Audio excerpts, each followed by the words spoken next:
Hi, everybody. This is Julissa. Thank you so much for coming back to my podcast. I wanted to come here and speak about this incident that happened apparently yesterday. And this is so sad. Here we are again, speaking about a sudden death of somebody. And like I always say to everyone, always be right with God. You really never know when it's going to be your last day here on this earth. Life is very unpredictable. Anything can happen, right? Don't take life for granted. So, why do we do that all the time, right? We take life for granted. So, the best thing to do is to get right with Jesus, accept Jesus Christ as your Lord and Savior, because we really don't know what could happen, right? In the other side of that, I want to speak about how these days everybody seems to be distracted. We want to get our work done and we want to do it fast and we want to multitask and do 3 million things, right? We never, like, have you ever seen at a table now without holding your phone? Like, everybody sits at a table and they're holding their phone and they're doing things, sending an email, replying to a text message while they're eating.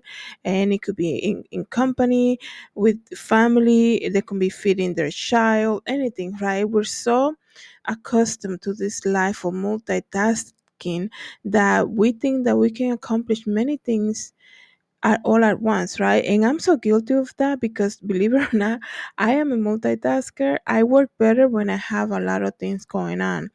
But, and I'm not trying to, sound prideful or nothing like that. But what people always tell me, I'm very good with details, right?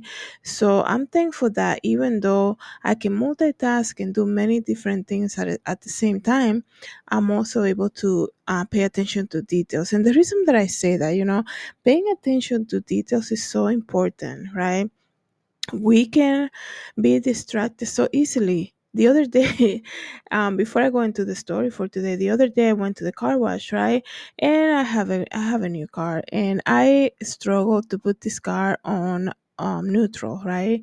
And it's just every time I go get a car wash, I need to have somebody come and help me. And don't ask me why I haven't learned. I think I learned and then I mess it up the minute I get to the car wash. I don't know if I get nervous or something because I have people waiting on me. The guy has to come all the time. And as he tries to help me, then he sees the line getting, everybody's waiting, the line's growing and growing. And we finally got the car in neutral, and then he walks away, and this guy doesn't even wait for me um to put my window up. He's already grabbing the hose and he actually got me wet. And I was like, "Are you serious?" Like, I I was like so ready to complain, but I'm like, I know them, that's the only car wash I go to. They do a super good job. They always help me with the neutral thing about my car and everything. So I'm like, are you serious? This guy couldn't even see that I didn't have my window. He's rushing to get the job done, right? Because the line is piling up.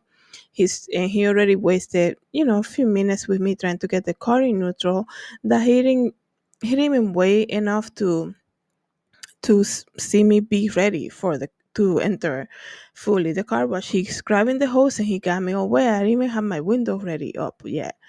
But I was like, okay. I got shocked. I was completely shocked that that happened. But at the same time, I'm not the one who will get upset. I was just like, this is so ridiculous. I can't believe this happened. But then, you know, like I said, I know them. That's the only place I will take the car to because they do such a good job. So, and their patience with me too. So I didn't get upset about that. All I'm saying is that if it was somebody else, let's just say, who just got their hair done, right? Who perhaps never been there before, they would have gotten upset. It's like, this guy wants to rush everything, doesn't even, let me put the window up, right? And I feel like a lot of the times, you see it on a daily basis. You order food, right? You cannot wait to get home and eat your food, right? And then you see they forget this, they forget the other stuff. There was a period of time that I'm like, I would never order food out ever again. I am so sick and tired or of ordering food and being, specific about the stuff that I want to drive home to find out. that they forgot this, they forgot the other, and it's like they're rushing. They have people who are so distracted. Everybody's on their phones. They're not paying attention to things. They're just working and on their phones, right? Trying to do whatever it is, posting in social media, their side hustle, doing all million things. We're so connected with people, and it's so sad that even though we think we're so connected, we're also so lonely at the same time, right? And I don't live around where there are a lot of restaurants. Well, restaurants that I like to eat at, I guess I can say. So when I order food, it's usually far away. So I'm driving home, maybe 30 minutes to get home so I can eat my food. And the most disappointing thing is like, man, I tipped these people. They took my order, they repeated back to me, everything was good. And then you open everything and you're like, they forgot this, they forgot the other. There's no way I'm driving back to get, anything back. We live in a very distracted society these days. And sometimes you have to pay attention. I said in my previous episode, ask people how they're doing and wait for an answer. These days, we're so willing to just tell people what we are working on, right?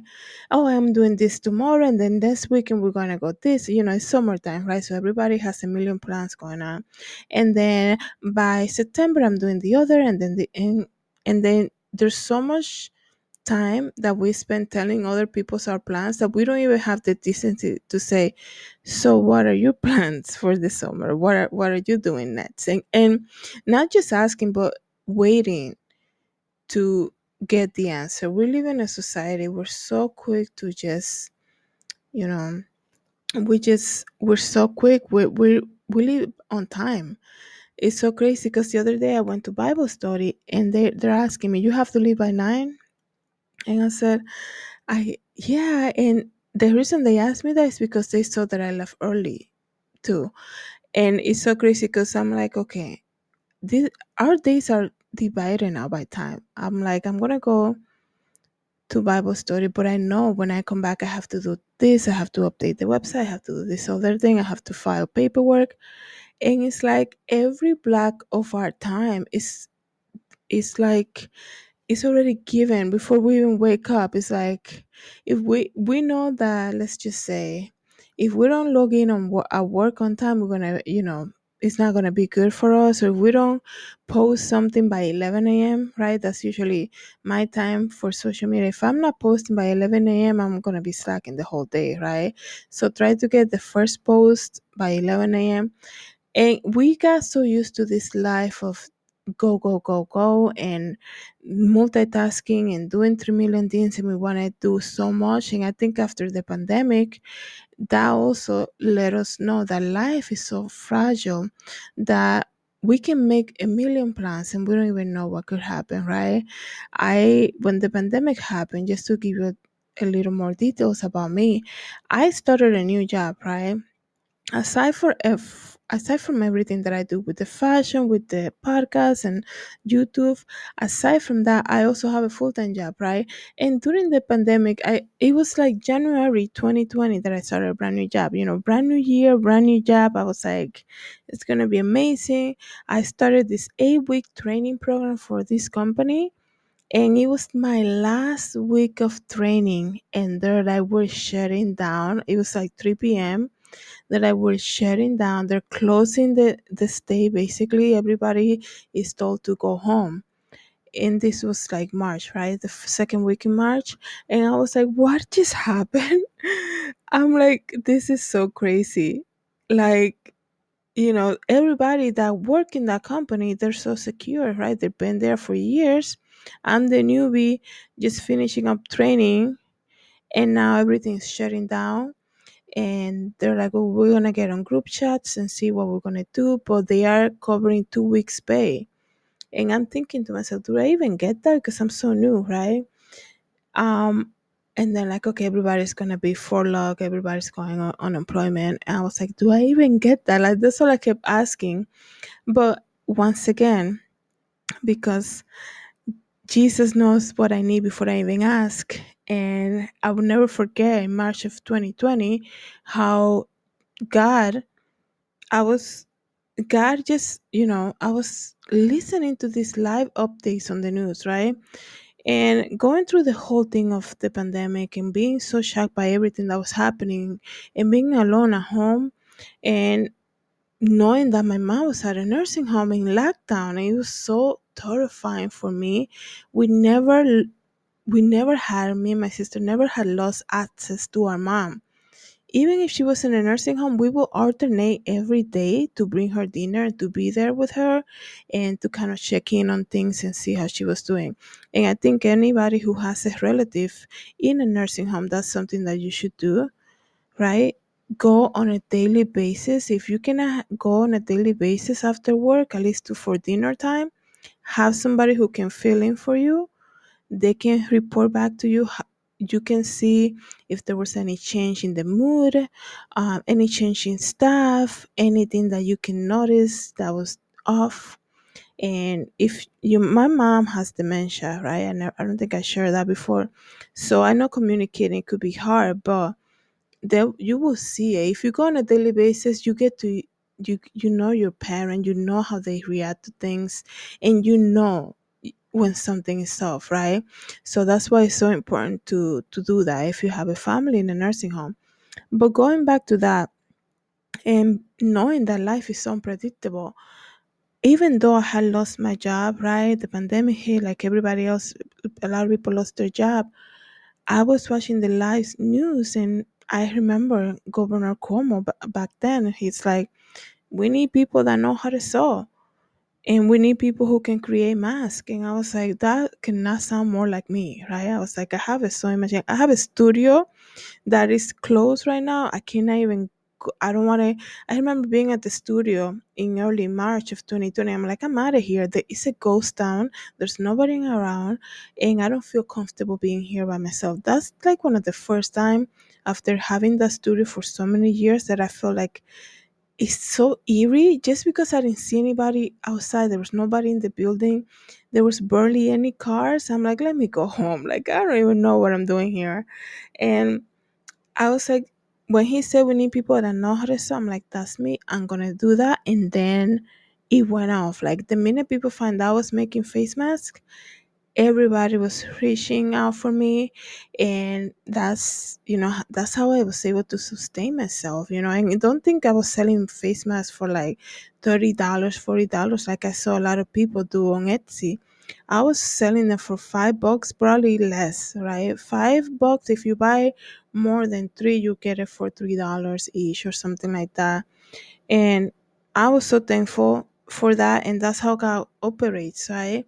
He knows what we need before we even ask. And going back to the story for today, this is the whole thing about being distracted. Pay attention to what you're doing. I get that's what the thing with me. I hate seeing somebody who's just rushing a job just to like do it fast and then missing details. That's my biggest pet peeve. It's like, hold on one second. I don't know who you're trying to impress here. Let's pay attention, calm down. Okay, we're not in a marathon to see who can finish faster. We want to do the right thing. That has always been my thing, my pet peeve. Like, I don't like when people want to rush something and then lose out on so many details, right? And I'm speaking about something like that. It's a little similar. It's a very sad story, okay? And this story tells you how the world is right now. The world is in an epidemic of homelessness. There's so many people right now who are not able to pay for rent. There's so many people right now who are not able to who are not able to find happiness, who are dealing with crazy depression, and not a lot of people want to address that, especially in the church. Okay, because you say to people, if they have time to listen to you, like, can you pray for me? Like, I'm dealing with something. I've been feeling sad for the last week or something. They'll be like, oh, the joy of the Lord is my strength. Like, I know that. Like, people talk to you when you come out and say something like that. Like, to read your Bible. Like, what, are you, an idiot? Like, sometimes we need to just imagine imagine if Jesus, you come to Jesus and be like, Jesus, I don't know, how, I don't know how I'm gonna pay this bill or the other. Well, in Matthew 14 something says, I will supply all your needs. Or like, imagine if Jesus would say that to you, you will feel so like, oh my goodness. You will feel like, oh my goodness, what a slap in the face, never mind, or something. Like, we have the word of God and we know that God takes care of us. And it's also okay to have kind of like that moment where you're like, you feel uncertain. You know what? That's okay because that makes you human. Okay? It's okay. Jesus also cried. Jesus cried. He knew that God would raise Lazarus from the death, but he also was human. He had feelings. But these days, you cannot have communication with people anymore. You say something, well, I'm really struggling with this and the other. Well, God's gonna take care of that. Like, you can also just don't say anything and listen to people, right? Or you can say, I'll be praying for you this week about that. Let's talk on Monday and let me know how any updates. We always want to like sound the most religious, person. We have the right. And listen, I read the Bible every day on my social media.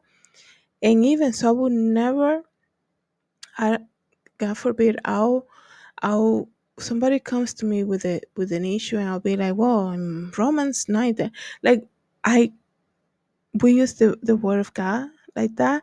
A lot of the times we use it to people kind of like to make them feel bad for feeling a certain way. Can you imagine if one of the disciples was telling Jesus, can you stop crying now? Like, stop crying. Like, don't you know that God is gonna raise Lazarus from the dead? Jesus cried because he had feeling like we do. So, losing faith for a little bit, feeling sad one day, that doesn't make you unchristian. That doesn't erase that you believe in the Lord. That does not makes you not believe in the word of God. That makes you a human. That's what we are. And we need to have more compassion for people who come to us. First of all, coming out and speaking to somebody about something, it takes a lot. It takes a lot for me to open up for people because of what I just said, right? People always shut me down. They don't want to hear me. They feel like they need to fix my problem. No, I just want you to hear me for a little bit. And it's not like I even talk either. Like, that's the thing. So when I really talk and people are gonna shut me down, like, what's the point of even talking anymore? Let's continue on.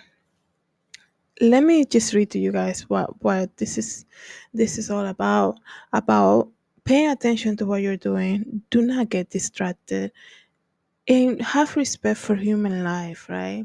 A homeless woman dies after being run over by a landscaping crew while sleeping in a California park, okay? And I should have warned people before they listen to this, but I think by the title you can understand.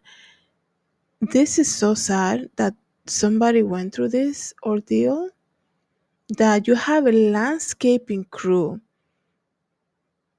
a group of people working together could not identify that that was a person sleeping. That, let me tell you, I know we all make mistakes, man, and it will make a lot more sense if it was just one person in that park doing the lawn or something. But when we have more than one person, it makes you wonder, where is society these days, okay? A woman was killed Saturday afternoon when a landscaping crew mowed her over in Bear Brook Park in Modesto, California. Police say around noon on Saturday, an employee with Gruber Landscaping Services were mowing the grass in Bear Brook Park, which sits just south of Yosemite Avenue along Dry Creek. they say a crew member was mowing and noticed a body in the grass. He had already made it pass through. So that's a very sad story for both, the person who was killed and the person who was operating that machine, right? And the company in itself, right?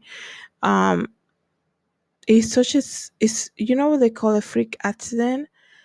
But I still want to, like, come on, you gotta pay more attention, dude. You have a machine and you just, it's almost like when I see people cleaning the snow around here, I'm like, oh, these people need to like slow down and they need to be careful. And like sometimes you go out and they're backing out. It's like, I'm walking, I'm trying to get away from you. Come, like, can you stop for 2 seconds?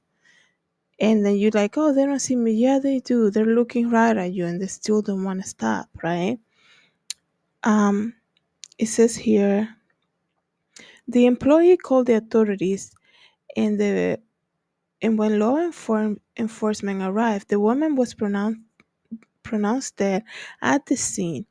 The victim was identified as 27-year-old Christine Chavez of Modesto, 27 years old, sleeping in a park. This is what it's so sad to see cases like that. It's so sad. We gotta pray for people in situations like this. Christine Chavez of Modesto was pronounced dead at the scene. I'm sure it was very shocking for the workers to see something like this also. During the Modesto City Council meeting Tuesday evening, um, they say Des Martinez with the homeless advocacy group said, "We are not invisible." And he said, she said the victim who was unhoused was asleep on the grass when she was hit by the lawnmower. The Bearbrook accident took place the day after the city of Modesto transferred ownership of the park to E&J Gallo Winery.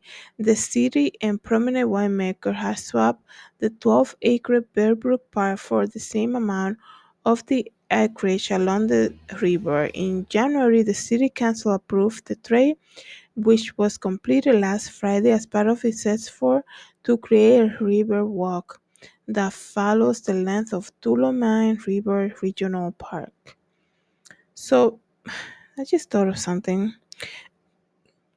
because like when they're cutting the grass around here where I'm living, like I hear them from far away. Like I hear them from they're like on the other side of the parking. And I'm like, oh, they're here. Let me close my window because I'm working. I don't want to be interrupted by the loud machine. So it's interesting that Christine, they have to investigate, I think, a little bit more this case, just because this is the society that we live in these days. People have basically no regards for human life. And if you're using a lawnmower and you're not just like a regular person in their backyard using a lawnmower, you're actually part of a company who does that for a living. And if we're talking about landscaping companies that use lawnmowers, they are super loud, like I just said. I hear them like a mile away. I hear them, I'm like, oh, it's Wednesday, they're here. Let me close all the windows, right? Because once they get closer to me, it's super loud, right? So that can wake up anybody. So you're telling me that they just came to that spot right where Christine was sleeping, and they ran the machine past through and back.